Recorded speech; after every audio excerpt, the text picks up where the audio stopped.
In the green room, Carrie's going first. Ladies and gentlemen, Carrie Rodriquez.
Sobre mi corazón, qué loco empeño de revivir las cosas de un pasado ya muerto, del fantasma de frío en el alma, porque no estás conmigo, pena que llevo como una maldición. Le he pedido a la Virgen que tú vuelvas, porque si tú no vuelves me matará el dolor.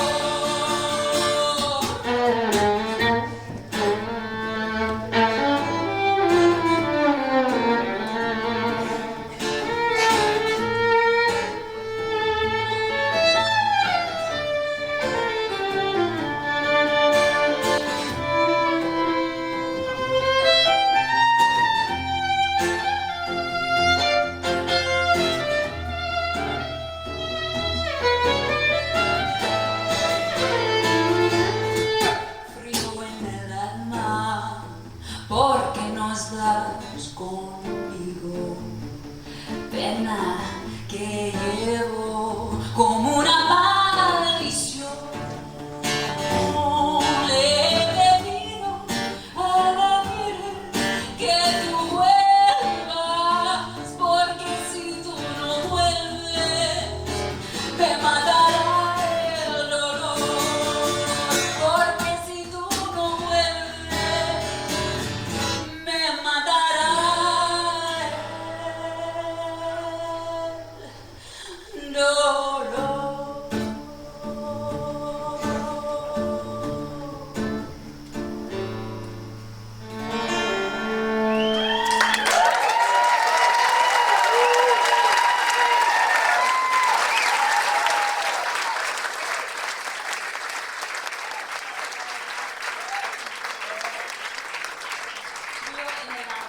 That means cold in the soul, which is not how we feel at this moment. What a joy. We've just been having such a wonderful time on tour. This is our last night, and what a beautiful way to spend it.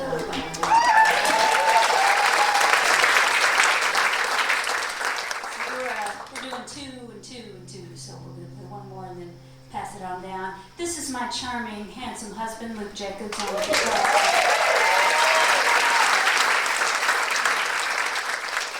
His new tour hat. There have been some tour hat purchases this week. Luke conveniently forgot his hat once we hit the road, so he got to visit Paris Hatters in San Antonio a few days ago. And he still hasn't told me how much it cost. So that first song, Frío en el Alma, is one of the first songs that I ever heard my great aunt sing. Her name was Eva Garza, and I love talking about her and remembering her music. So growing up, Eva Garza was a family legend, and my grandma would talk a lot about her older sister, who I never met. She died when she was quite young. But my grandma would talk about how she was in Mexican films, and she had gold records, and how beautiful she was, and she played all over North and South America. And it's not that I didn't believe my grandma, but I know my grandma bragged about me. So one day I was in my early 20s, I was already out on the road, playing a lot of shows with Chip Taylor at the time. And And my grandma sent me a package in New York. She sent me this package of CDs. She had digitized all of her sister's music from the old vinyls she had. And these CDs, you know, I mean, they had all the pops and scratches and kind of warpy sounds in them. But I just remember taking that first one out and putting it in the record player, well, the CD player, and hearing her voice, hearing that deep alto voice and all these strings around her, singing in Spanish, and I just sat down on the couch and started weeping. I couldn't believe that that was my family. That was somehow linked to me in some remote way, and that began my journey with singing in Spanish and learning more about the music of her era, the golden era of Mexican music. This next song is called I Dreamed I Was Lola Beltran.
Strings are in and out of tune.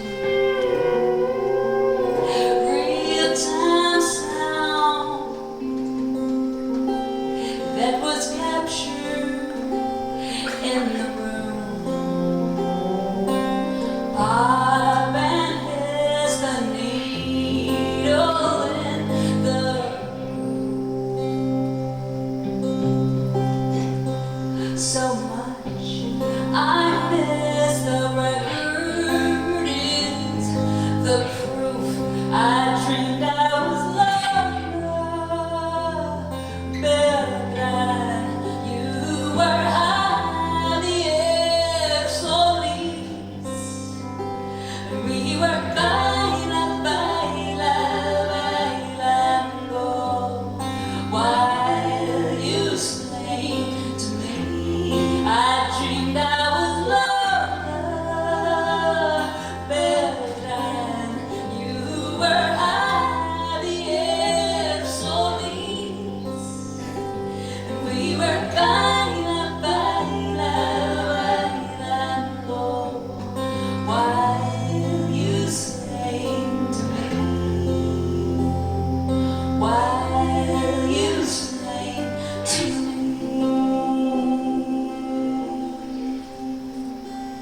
Well, I guess I'll stick with the theme of family. I have some family here. My parents are here tonight.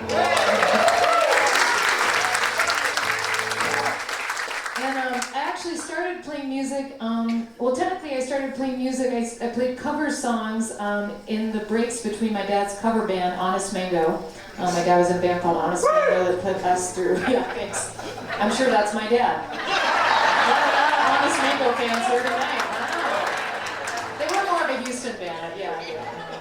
But I would play cover songs in the set breaks, and then eventually when I started writing my own songs, my dad and I put a little duo together called Better Off Dad. My mom named the band.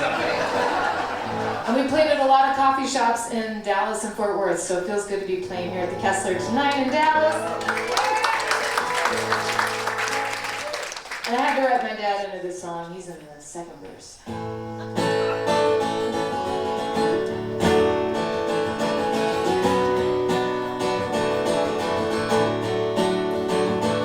Those college boys in the corner are each waiting their turn for a symbol they think will bind them for eternity. But it means so much more to the young man on scholarship who never has fit in or belonged to anything.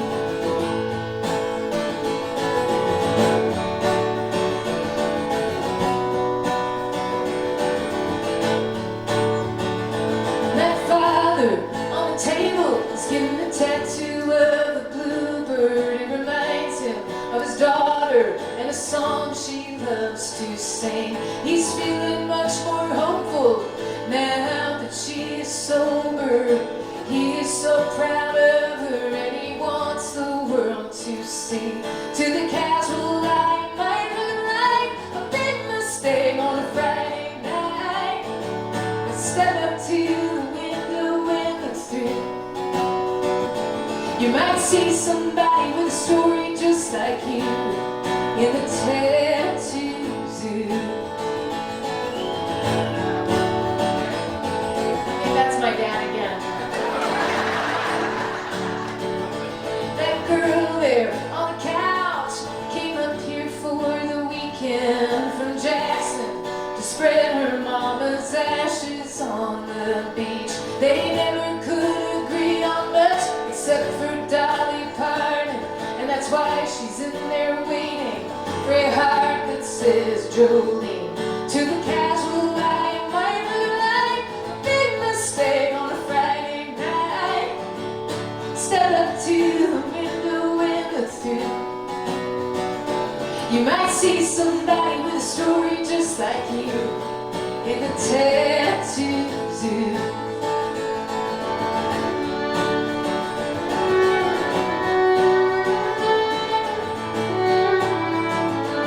To the casual eye, it might look like a big mistake on a Friday night.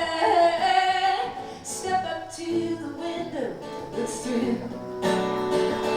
You might see somebody with a story just like you in the tattoo zoo.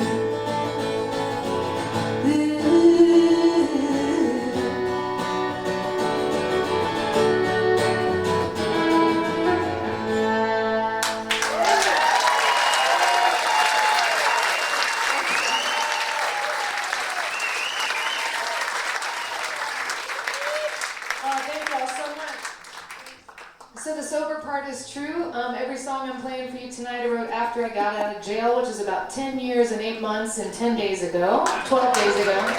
It's also my sobriety date.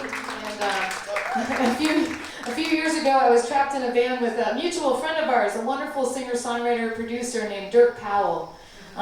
You might not know his name, but I'm certain you guys know stuff he was involved in, like he's been Joe Baez's band leader for many years. Made a lot of beautiful records for Rhiannon Giddens. And we were strangers at the time, but we'd been put together to write a song that day. And I guess like I bring up with complete strangers, I brought up the criminal justice system, low bottom alcoholism, and generational addiction. I also happened to do this recently with a guy I'm sure you guys know named Ray Wiley Hubbard. We had dinner with Ray, and for some reason my arrest came up, and my sobriety came up, and I said, well, Ray, I got arrested after attending a James Taylor Carole King tribute concert. which is like the most mellow environment I can imagine enough to get drunk enough to go to a jail afterwards. And Ray said, that's not very cool. I wouldn't tell anybody that. But I told Dirk that, and he was kind enough to follow that conversation into the song we'll play for you now. And I ended up recording this song and putting it on my most recent record, and a lot of really crazy stuff happened with it. But my favorite thing that happened is that the organist at Fenway Park played this on the organ in between innings. And it's so fun to play this song with the incredible Carrie Rodriquez. So here we go. This is called The Fair and Dark-Haired Lad.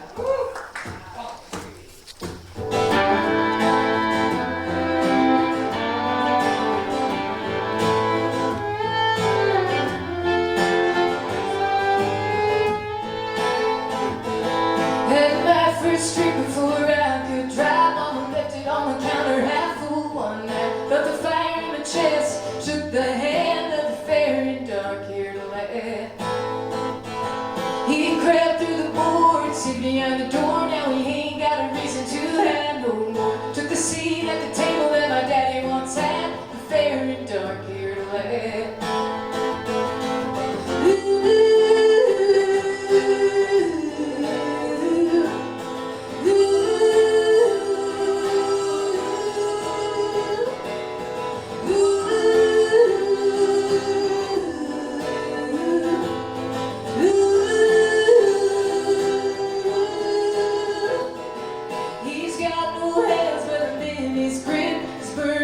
Slams on my lips, lingers like a love gone bad, the fair and dark-haired lad. He's got no voice, but he calls my name, feels blood running through my veins. His laughter howls like a dog gone mad, the fair and dark-haired lad.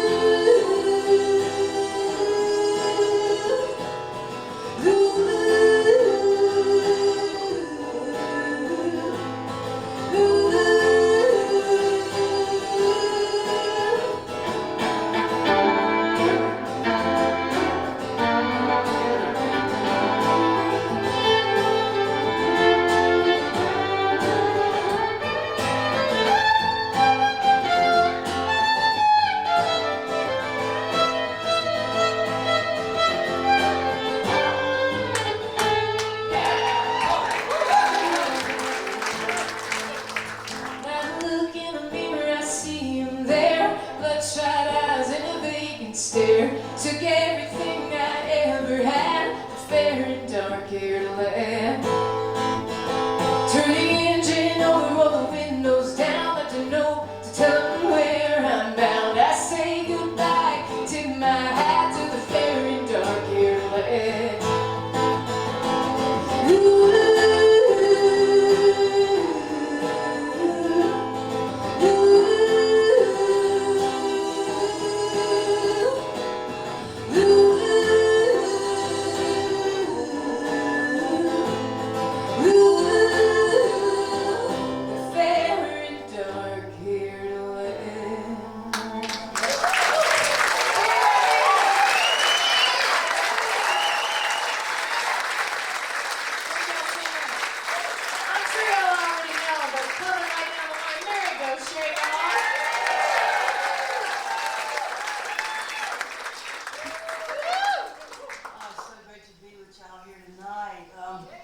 This show is called Three Women and the Truth.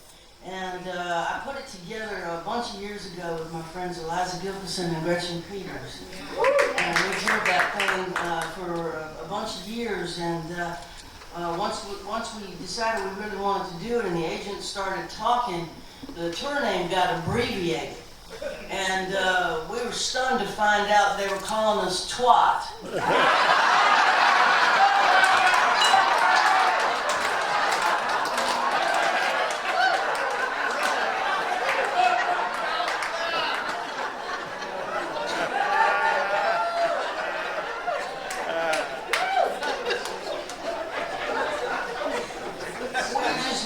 the name Three Women in the Truth so much.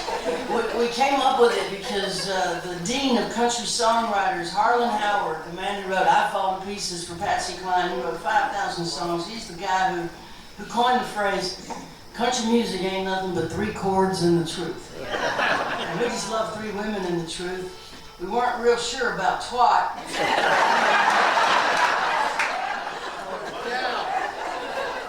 We had a little powwow about it.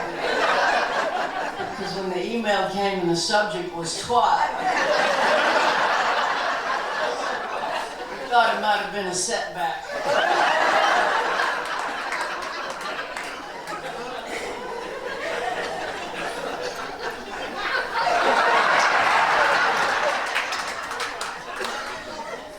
I guess we just decided to hell with it. You reach a certain age and you just go with shit.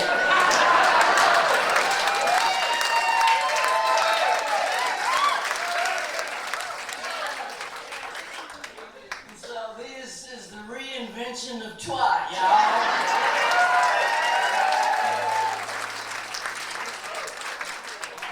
Gretchen and Eliza are both semi-retired now, enjoying their husbands and their homes, and I really wanted to be back on the road with two strong, smart, powerful, talented women, and I think I picked two doozies.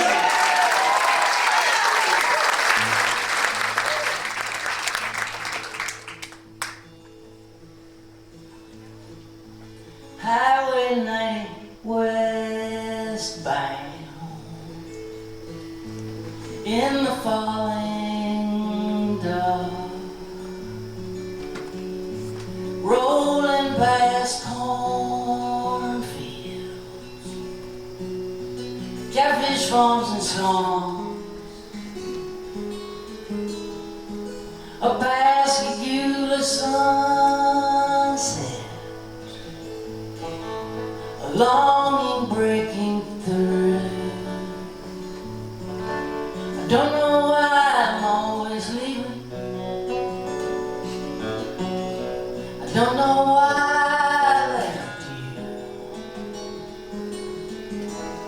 Won't you meet me in the meadow? We can look up at the stars, lean into the wind, dream again, find out who we are. Won't you meet me in the meadow? No more alone. We could lay down in the grass till the feelings pass, then go home.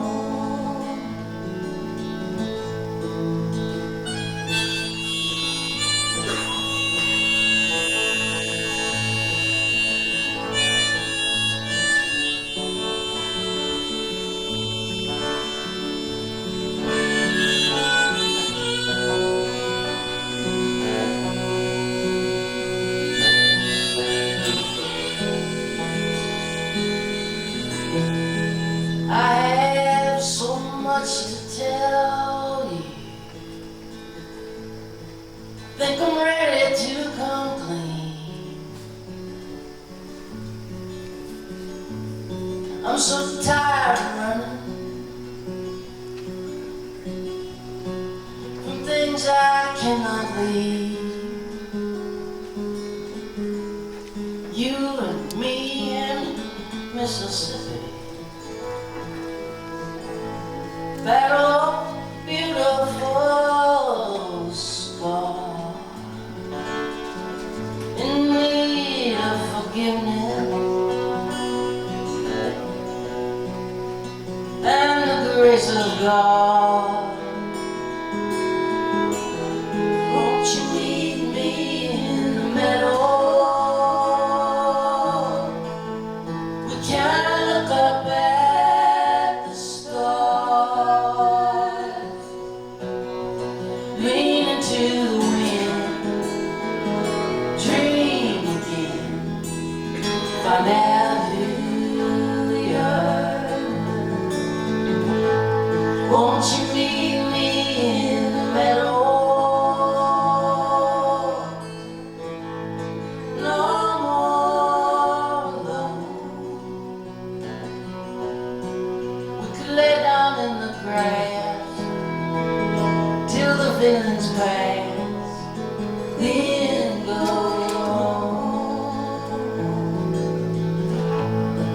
Store blanket in the grass till the feelings pass.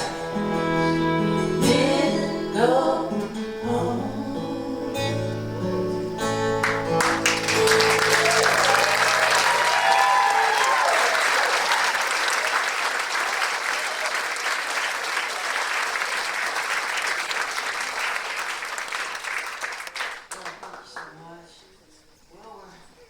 We're in the season of Halloween. It's Jaime's favorite season. And, It's my mom's birthday too, Halloween. is that It right? is, yeah. Oh, wow. Well, we start in on Halloween at our house around about July.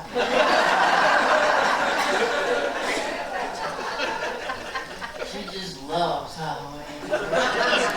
We've got a lot of Halloween things. Everywhere. She's got a, I don't know what you call it, it's pajamas really, but it's a glow-in-the-dark skeleton onesie that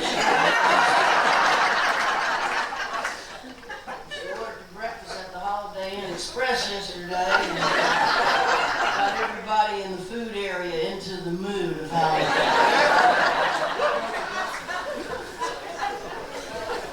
It's kind of unsettling because it glows in the dark, right? And it doesn't have a head though. So like if in the middle of the night in the hotel room, I just look like a headless skeleton. It is unsettling, and I love it. So I figured we'd just go ahead and play a spooky song.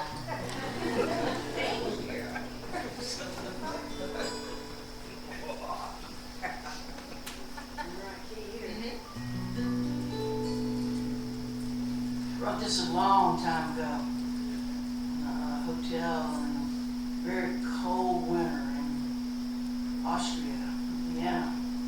I was on a tour bus for 6 weeks with a band, and then they were gone on to Eastern Europe, and they couldn't afford me.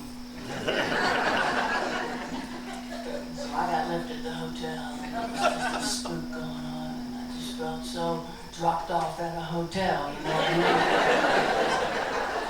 And it was back in the days when modems had to be programmed in hotel rooms. Remember those days? You had to type in a number that long to get the modem to go to get online. It was.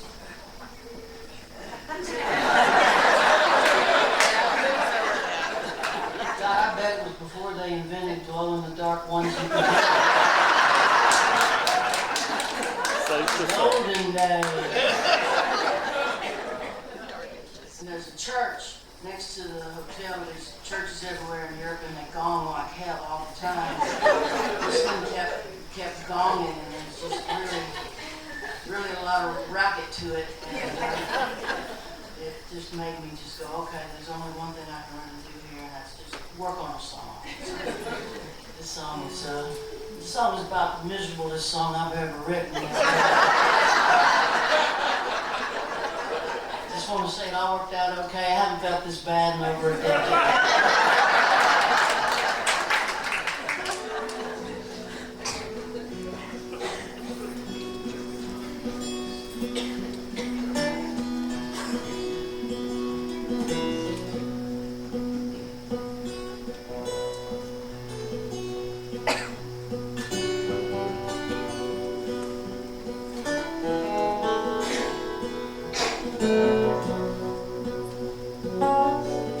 It's a cheap hotel.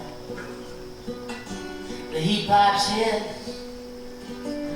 Bathrooms are down the hall, and they smell. It's another night. It's another time. And I'm another blues traveler, headed down, falling out of love. It's a dangerous thing, with its slippery slopes, with its weighted wings, with its birds of prey circling overhead, casting vulture shadows on barren beds. Let me out.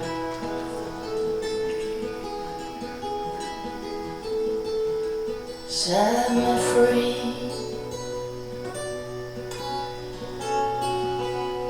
Let me out.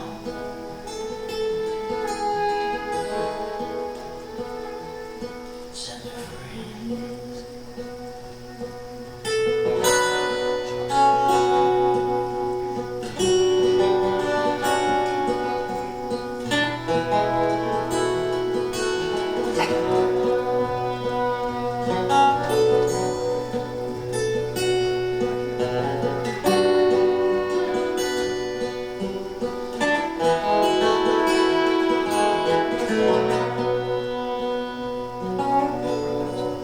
The clock inside the church bell tower rings your name every hour.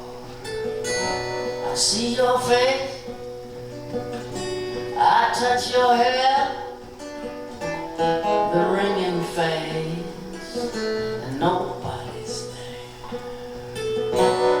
Falling out of love, it's a treacherous thing with its crucible kiss,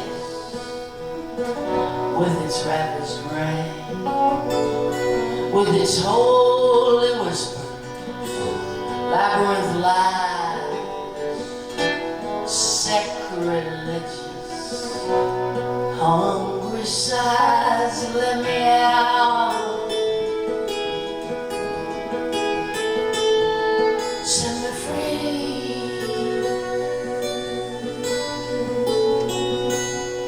Let me out.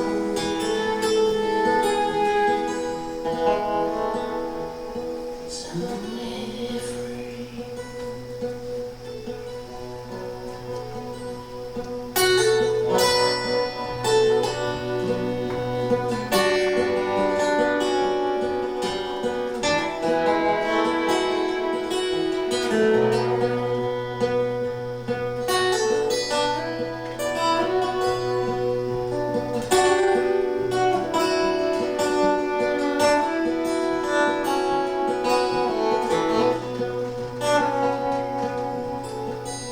I walk the streets, I taste the dirt on flesh and blood, and my body hurts. I search your silence, looking for a crack, for a passageway where I can pull you back. Falling out of love, it's a tedious thing, with this jailhouse smirk, with this chain gang swing, with this time to serve, with this sunset, with this warm blood, with this cold sweat. Let me out.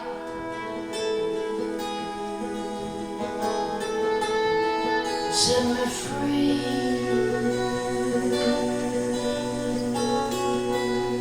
Let me out.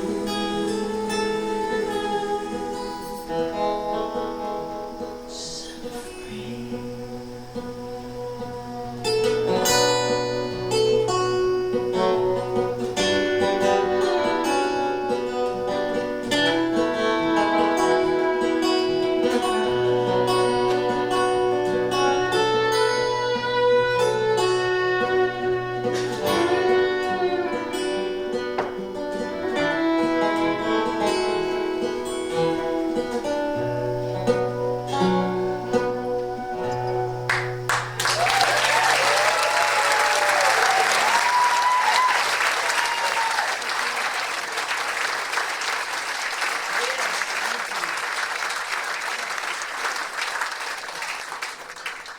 It's so dark that I could just live in that song forever. Why is that? Because singing the blues makes you feel better. Yeah. Paradox. Sad songs make you happy somehow. Yeah.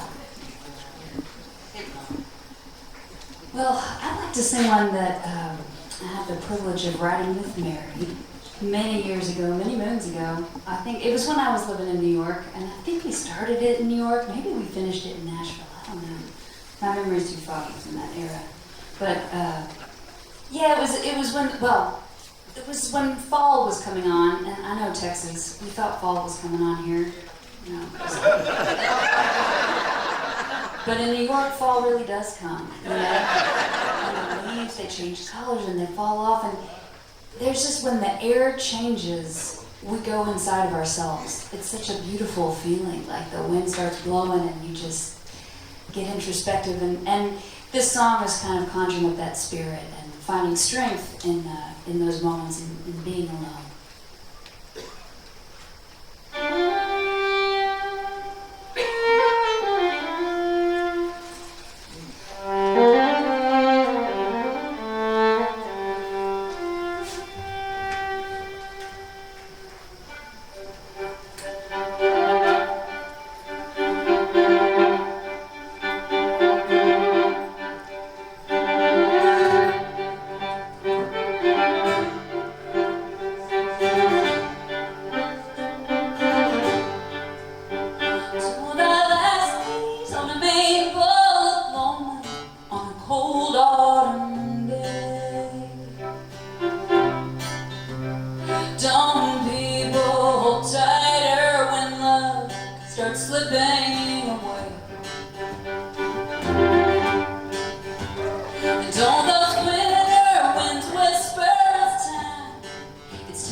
we should do this next song that I wrote with Luke. This is a song. So one of my grandmas was born in San Antonio, Texas. That's my grandma Sylvia. My other grandma, Grandma Frances, grew up in a little town called Memphis, Texas. And it's funny because, you know, she actually used the word twat as a term of endearment. Believe it or not. She told me she wrote me an email when I was living in New York, and she said I better get back home to Texas before I turned into a little twatsicle. I have it in writing. So I feel like she's up there smiling and laughing right now at us. She loves that that's the name of this tour.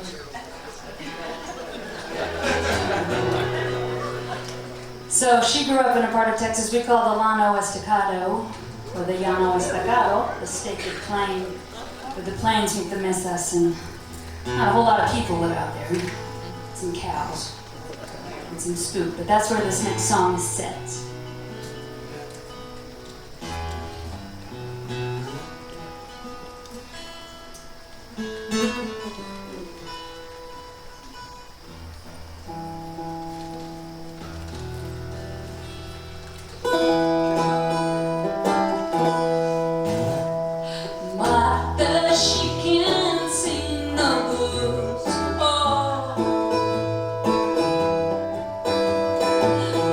Left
feel like playing a weird song.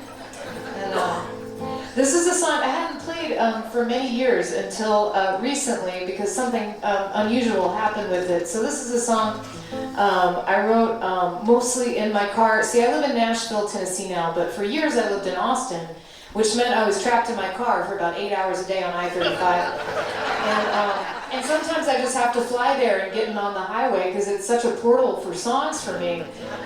People complain about the traffic in Nashville, but they don't know about I-35. So, so this song, I just kind of had this melody come to me. I was leaving a band practice and we're talking about this person we knew who was convinced that they were a vampire.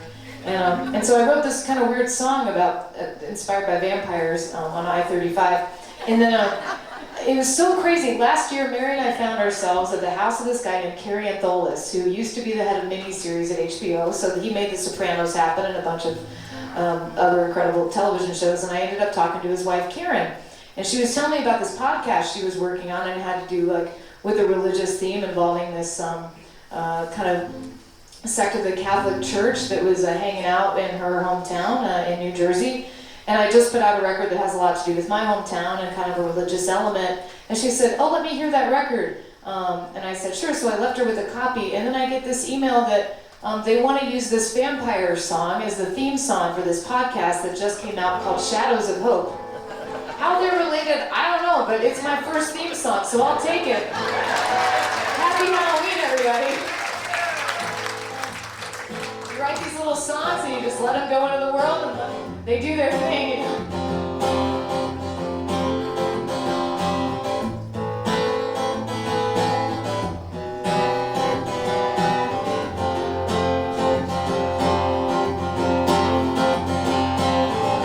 Who is this creature with fangs showing?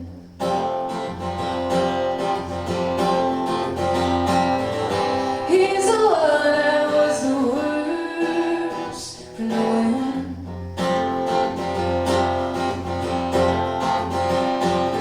He sucked me dry of all the blood I could provide. But I recall how gentle he looked in the light. Oh, isn't it strange how the night will change you? Oh, isn't it strange how the night will change you?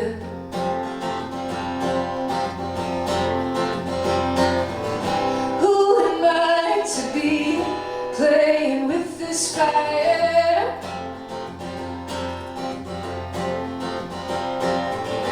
I'm strong, surely I can overcome this desire.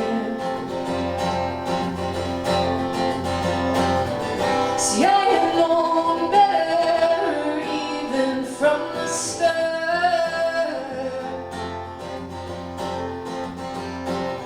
Oh, but he's so appealing in the dirt. Well, oh, isn't it strange how the night will change you? Oh, isn't it strange how the night will change you?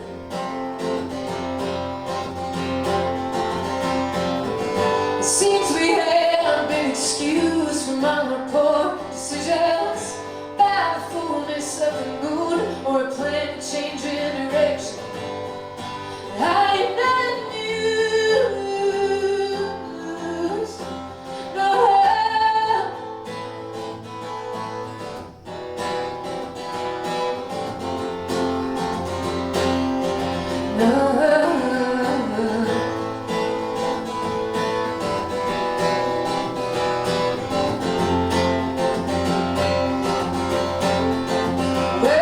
well, isn't it strange how the night will change you? Oh, isn't it strange how the night will change you?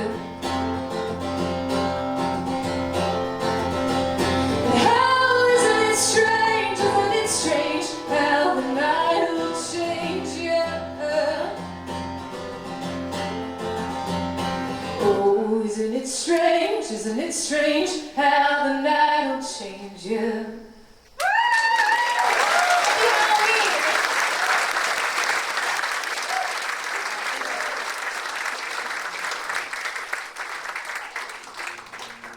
I'll do one for you now that I wrote with a very good friend of mine. His name is Graham Weber. He's a very good friend of all of ours, actually. Wonderful songwriter.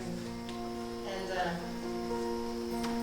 I also love singing this one with Carrie. It just occurred to me, if you can't sleep tonight, I had a music video made for that Last Creature song. You get to see my friend Felix walk around kind of in a Bela Lugosi vampire style. It's pretty fun. And he also, him and his sister, they're called the Lenz twins, Sloan and Felix Lenz. And they also made a music video for this song. It's a lyric video, and Felix actually handmade all the lyrics, and he wears a television as a head. So if you can't sleep tonight, those are back-to-back things you can Google.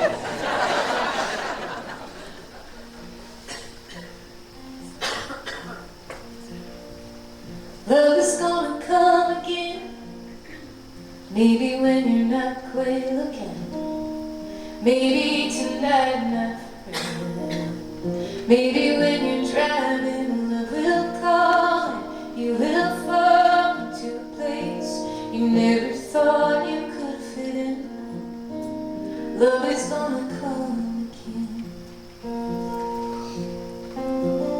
I know you don't believe me yet. Stuck inside your head. Wonder what you could have said. In that bed, love will find you and remind you of the things you thought you'd give up feeling. Love is gonna come again. I know it hurts like hell right now, and only you know how. No one can tell you when. Oh, but love is gonna come again.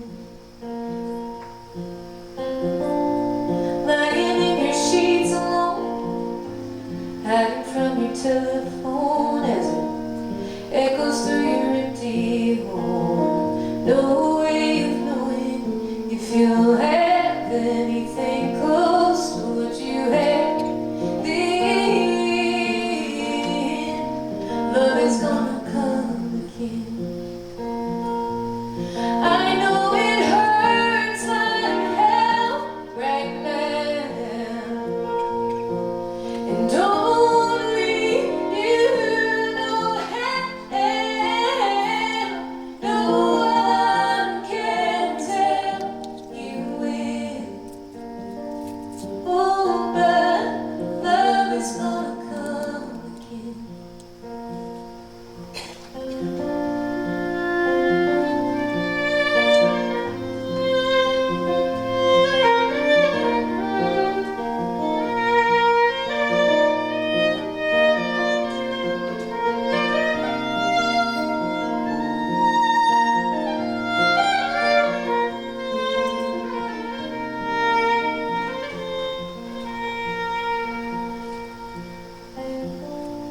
Joy will find its way to you. Maybe it'll come in the morning dew, right where those flowers grew. Butterflies flew, and on their wings they always bring the kind of peace to ease your grieving. Love is gonna come again. Oh, love is gonna come again.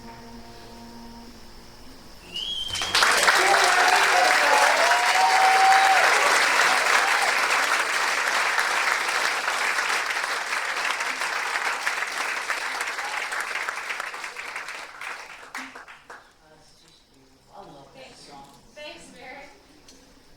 I think that song's got placement potential in some tearjerker movie. Closing credits, right? Let's make a face of that. Yes. Let's go back to that dude's house in Los Angeles. Right, yeah.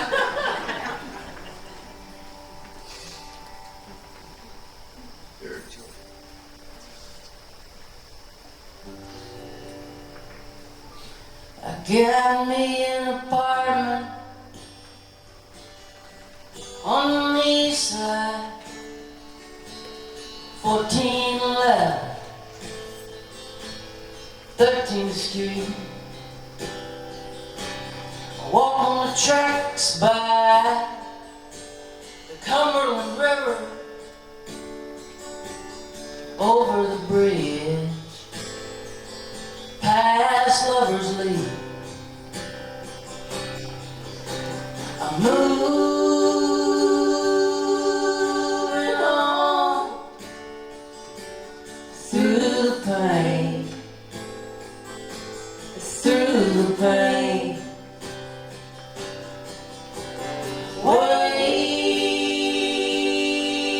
waiting on another train, another train. Tore a hole in the pack of that jacket you bought me in the thrift store in Camden Town. Behind the station, you wrapped your arms around me. You built me up, you tore me down.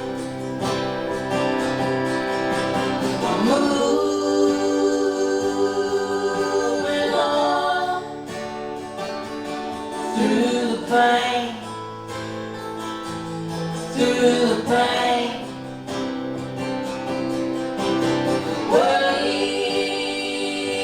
waiting on another train, another train.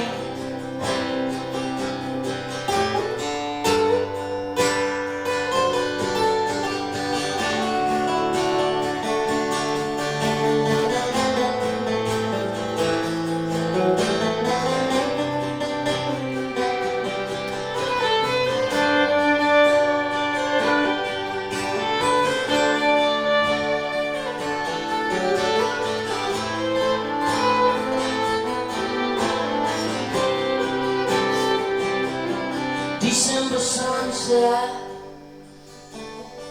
I see my breath disappear in the cold winter night. Bums gathering driftwood by the river, whistle blows a lonesome cry.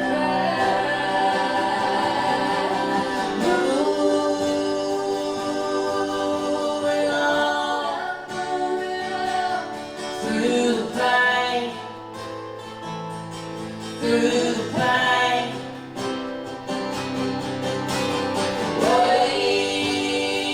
waiting on another train, another train.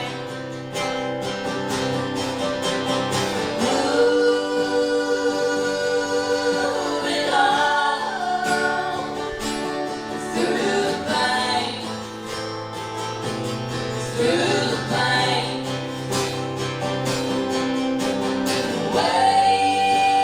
waiting on another train, another train. There'll be another train.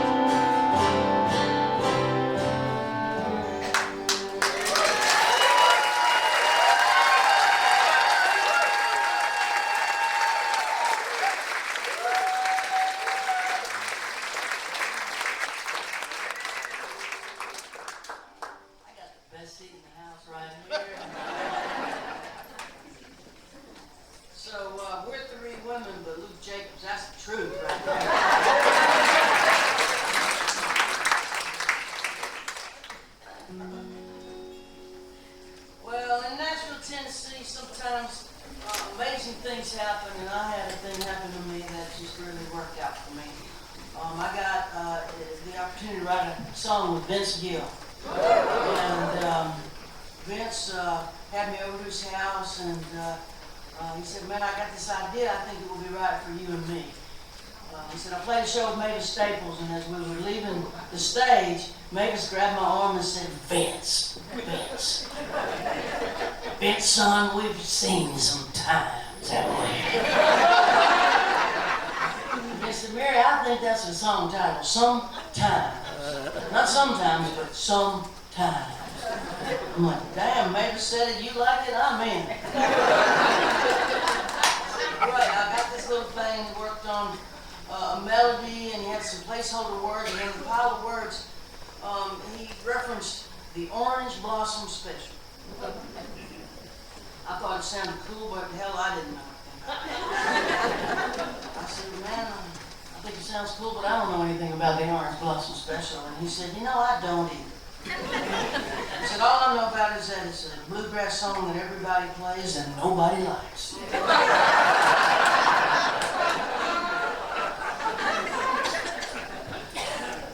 that true? Well, you might find it shocking, but I don't know anything about bluegrass. I don't know anything about the Orange Blossom Special, so I looked it up because I thought it sounded interesting. I mean, I knew it was a train, but that's all I had. And I found out that it wasn't a train. Hell, it was the train. It was one heck of a machine. It rolled from New York to Miami. It was a luxury train, high speed. The sleeper cars were like apartments.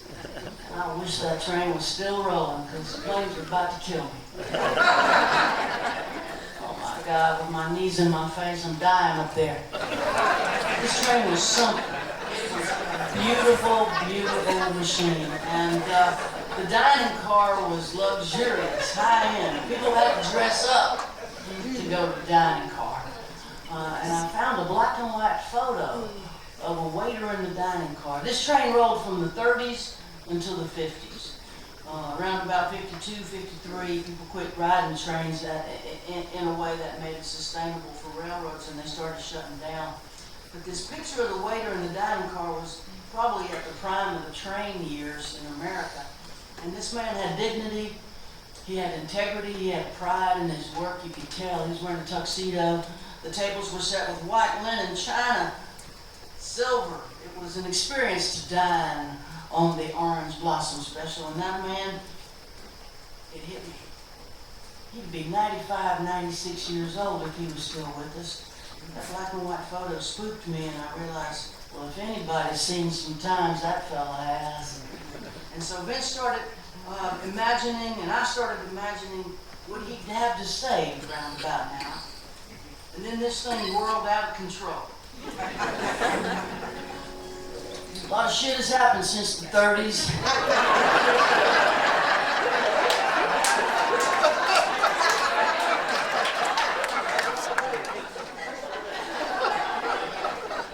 We had to narrow it down.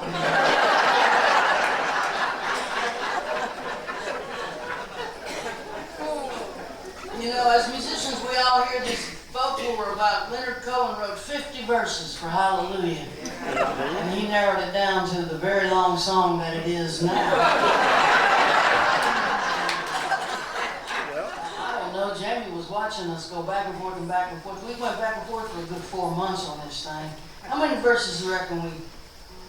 Oh, probably 40. We did a lot of verses. It was really cool though, just to be like out somewhere and then like just the notification would pop up. Like ding ding, oh it's Vince. That's pretty cool. That's pretty baller for like 4 months. Oh man, he blew it out of control. He had the dude, I met a girl in Abilene. I'm like, no he didn't. The dude was from a train station in New York to Miami.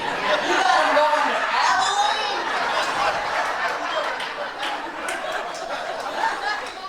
A lot of shit happened, but not that.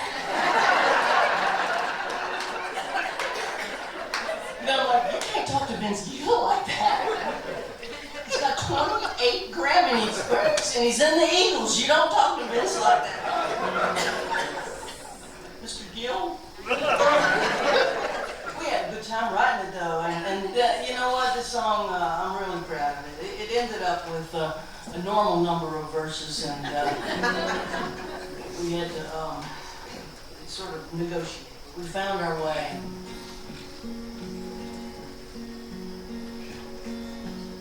I worked the Orange Blossom Special, 48 to 54, Manhattan to Miami. I worked in the dining car till Eisenhower built the interstates, and jetliners sailed the skies, and luxury trains were shut, and the airlines are, and the railroads up and died. Sometimes I have seen some time. Sometimes I have seen. Sometimes they shot JFK and Bobby and Martin Luther King. These days guns are everywhere, Lord, they shooting everything. I saw my first black president, made me so proud I cried. I saw the insurrection, I can't say I was surprised. Sometimes I have seen sometimes.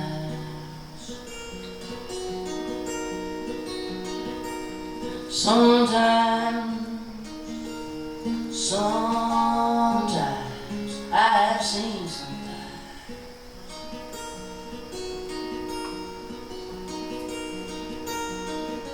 I'm an old man now, my life is almost done, but in my heart I do believe we shall overcome. I pray for this world of sorrow, for a better tomorrow, that we might get there without a loaded gun.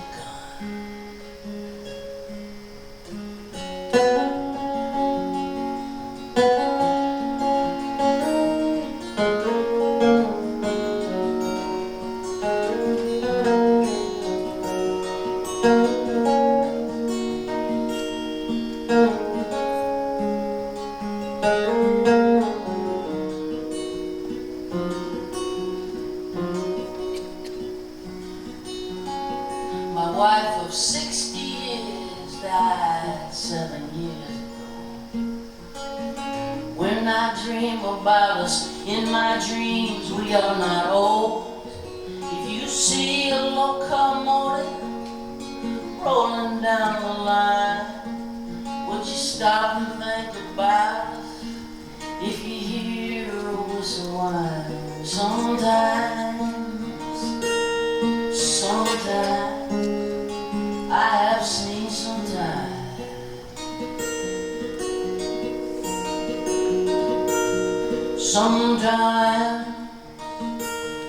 Sometimes I have seen.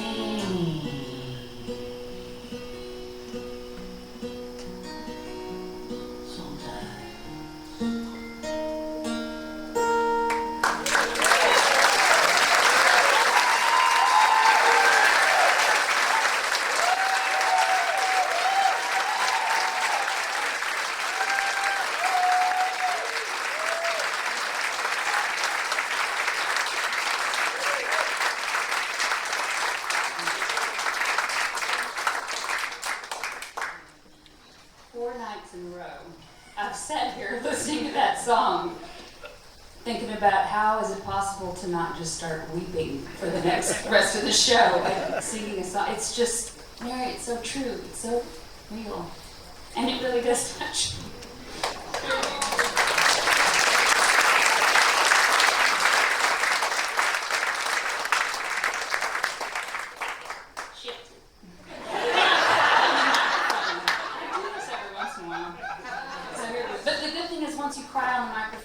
People, you realize that you're still alive when it's over and it's okay.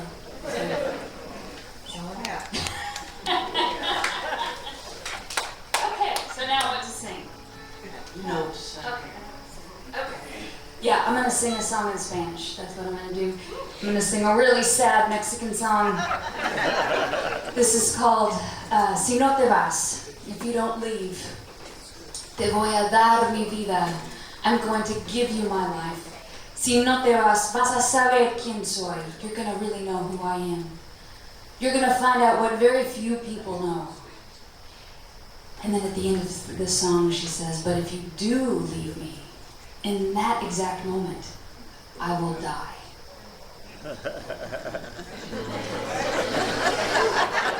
No pressure.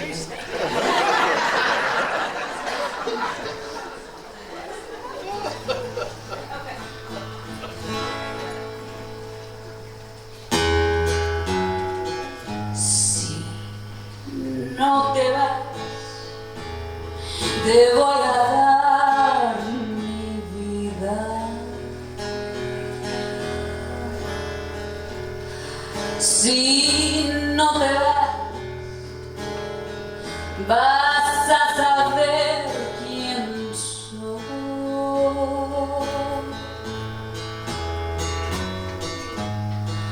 Vas a tener lo que fui poca gente.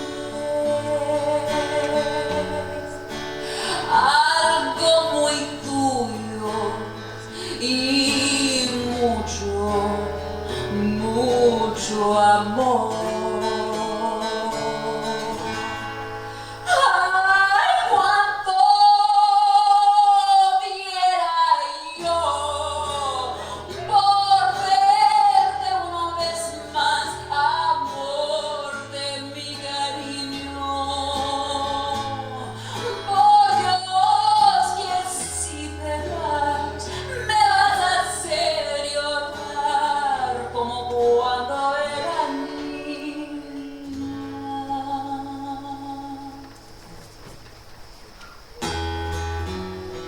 Si tú te vas, se va a acabar mi mundo.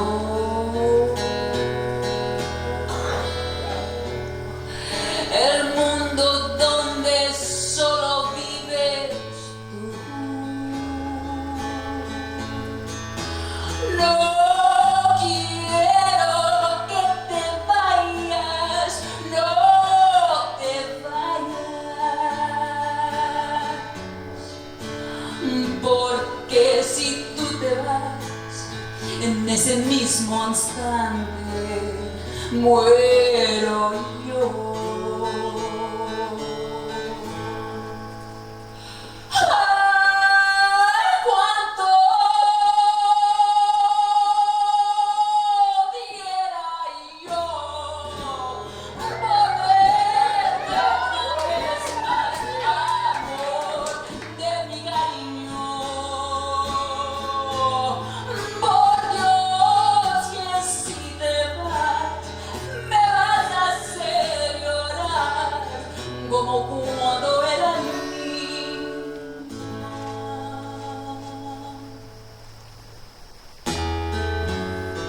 Si no te vas, te voy a dar mi vida.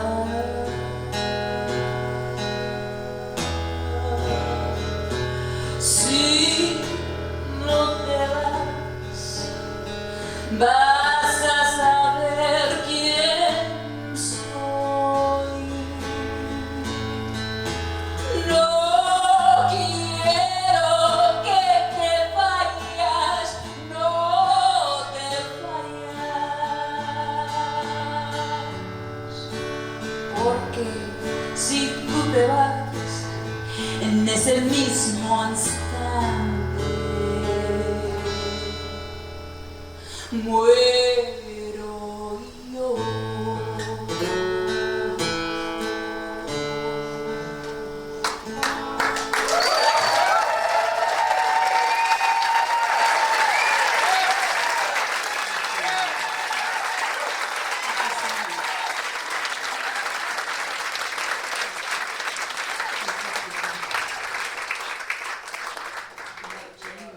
That's fucking incredible! I'm gonna give myself 10 gold stars for surviving following that every night for 4 nights. It's awesome up here. I love it. I think I'm gonna, this will be my last song tonight, and I'd like to do a song that Mary and I wrote together. Mary, would you like to say anything about this song before we kick it in? Yeah. Jaimee and I lived together, and we've been together for 7 years. Almost. And, during the pandemic, we had the sad and unfortunate experience of a dear friend of ours suddenly, unexpectedly passed away, and we went to a funeral outside. Remember when maybe you didn't have that experience, but the funerals were held, but you had to go outside, and there was all social distance. And I was walking like a zombie. It was just absolute shock, and it just came out of nowhere. It was fast, and she was gone. And we went back home. It was November. Nashville, we had a fire going at the fireplace.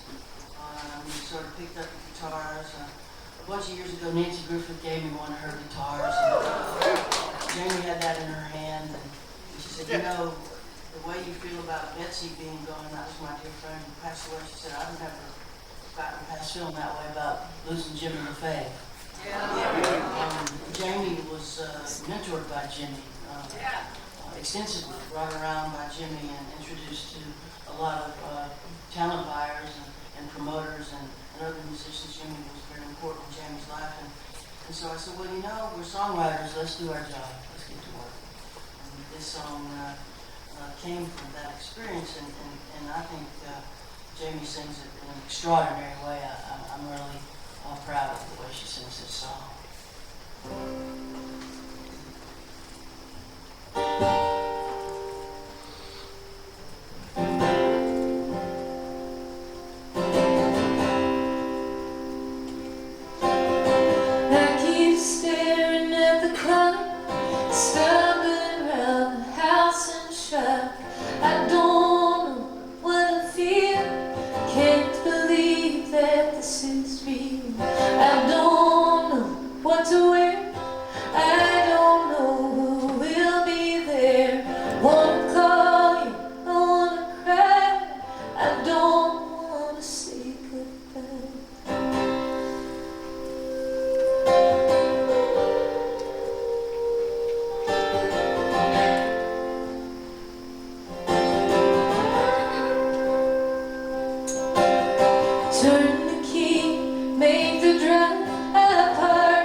One more time. Carrie Rodriquez. I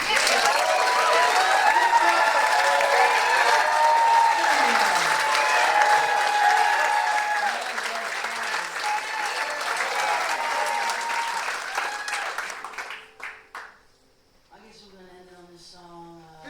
Put this together after we lost our hero, John Prine. Gosh, you know, he beat so many things.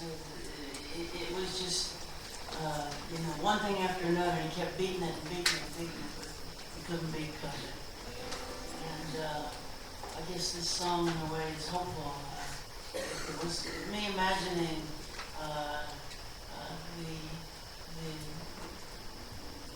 the notion that I'll be seeing.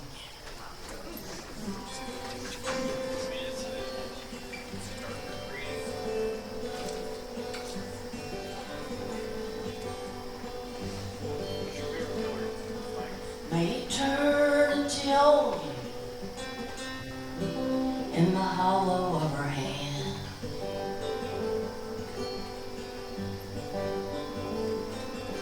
May a soft wind enfold you as you travel distant lands.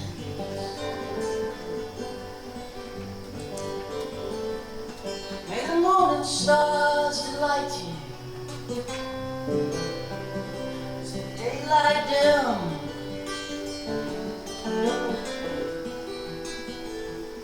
Till the morning sun warms you, till I see you again.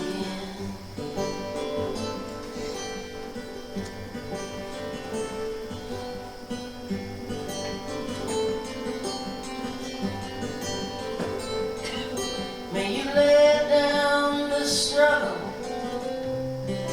beneath the silver sky.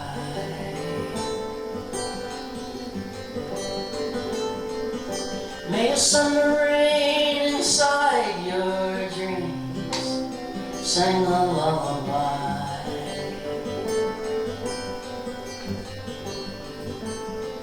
May there be no more sorrow,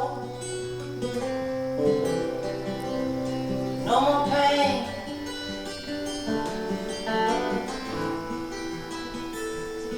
May you sleep inside the stillness of the night till I see you again.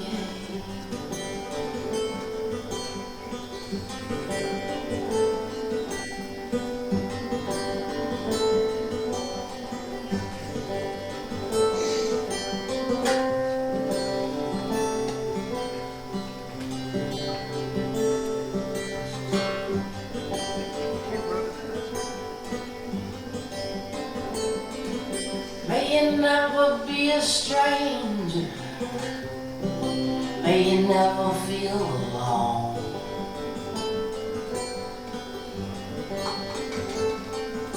May a summer rain inside your dreams carry you home.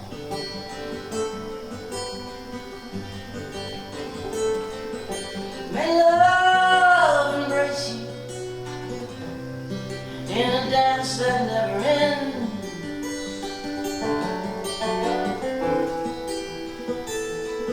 May you rest in gentle arms till I see you again.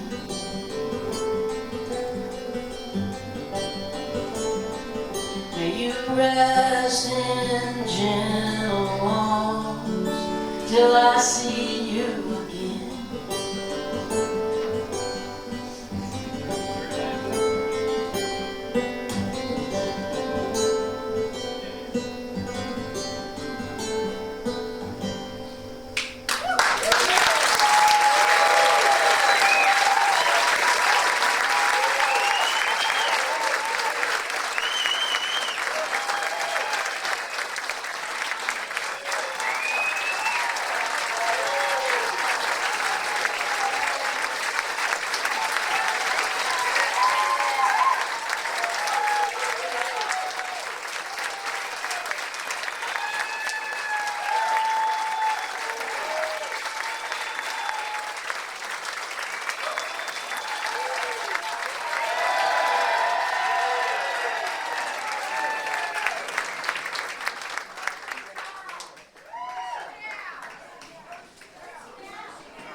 sound. Thank you, Mike.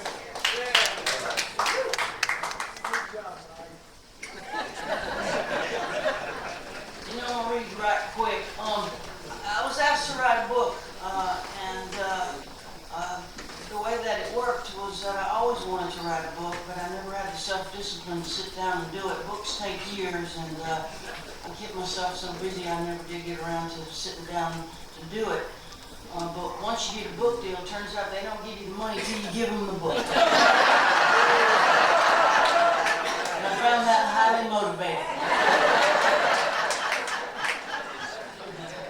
So the book's about songwriting. It's also about recovery and healing and using music and song as a form of alchemy to take something here that's difficult and painful and awful and hard to get through and transform it into something beautiful and useful and helpful to others who are going through it. It's magic. It's transformational. It's alchemy. And I think that's what music and songs are capable of, and I love being a songwriter, and I love being surrounded by songwriters. And ever since I first started writing songs, people ask me, Mary, does music come first or is it the words? And my answer is, well, it's different every time I start. You know, songwriters, we start where we can, how we can, however we can. The starting place doesn't matter. It's cliche, but if I knew where the great songs came from, look, I'd go ahead and move in. But here's what I do know. Artists are like firemen or firewomen or non-binary fire people.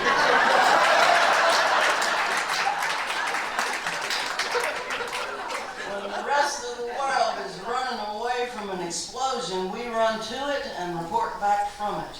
Artists feel the heat, we touch the burn, we write the thing we have to write, the story we're on fire for. The one that breaks our own hearts, the ones only we can tell. And the ask will always be this.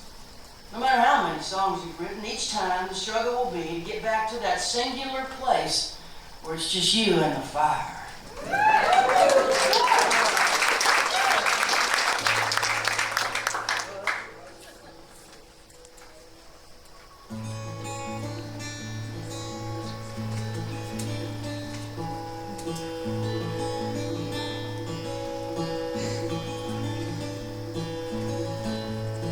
My father, sure could use a little mercy now.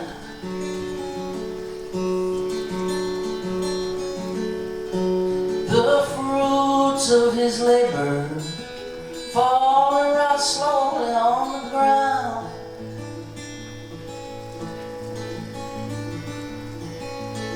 His work is almost over, won't be long, he won't be around.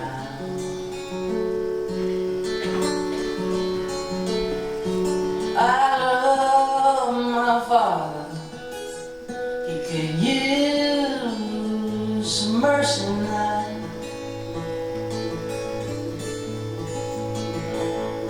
And my brother sure could use a little mercy now.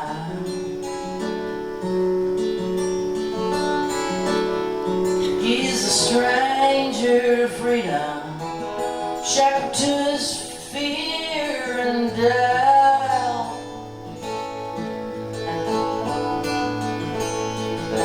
The pain that he lives in, it's almost more than living will allow.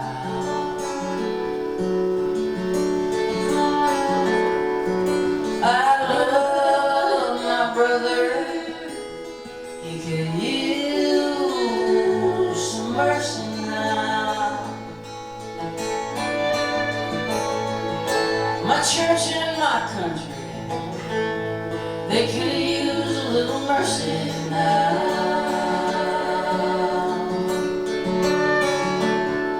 As they sink into a poison pit, it's gonna take forever to climb out. They carry the weight of the faithful who follow them down.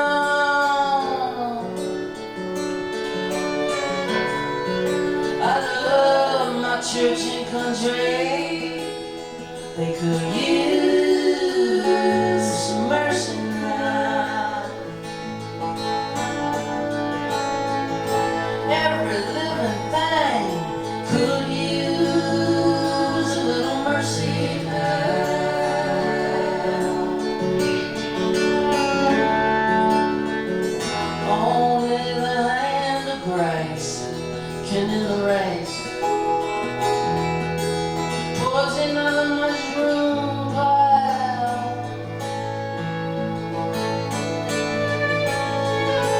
There's people in power who'll do anything to keep their crown. I love life itself could use some mercy now.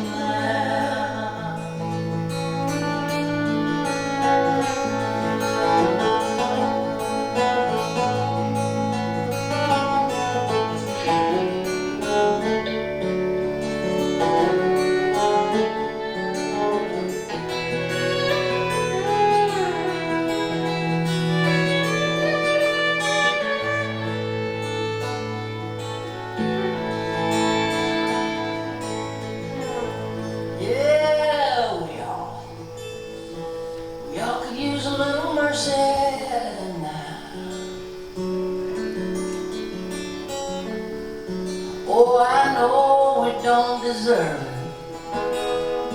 but we need it anyhow.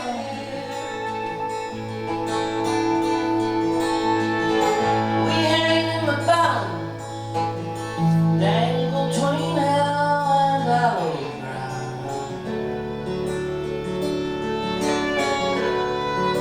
And every single one of us could use some mercy now. Oh, every single one of us could use some mercy now.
She really was someone that was truly formative for me and taught me very much. Go to the fire, go to the burn, go write what really matters to you, go write what is on your heart, be it love or lust or pain, fear or any of the things that humans can feel. She wrote it the best.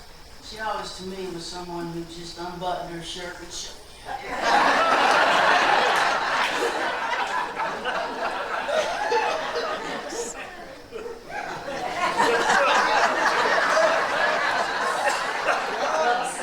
That's why we love her. She's brave. And we appreciate the lead that she, as a female, strong, smart woman songwriter took. And forever will be in awe of Loose End Wood.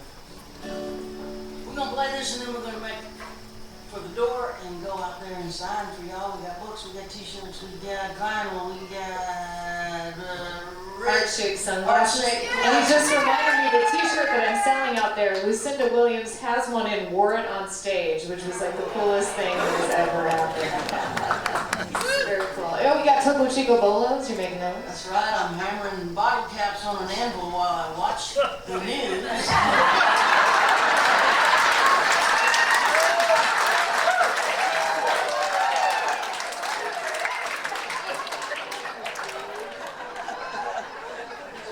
It's my arts and crafts phase. A friend of ours named Spike showed me how to make these bottle cap bolos, and I think they're kind of cute and I like them. They give me something to do with my hands while I'm watching that horrible sight. Anyway, I'm from Louisiana, Lou's from Louisiana, and this song called The Crescent City. Everybody's had a few. Now they're talking loud enough, going back. it's still the same. This time to say what it has to say. Now I'm after that black highway and the longest bridge I ever crossed over country train.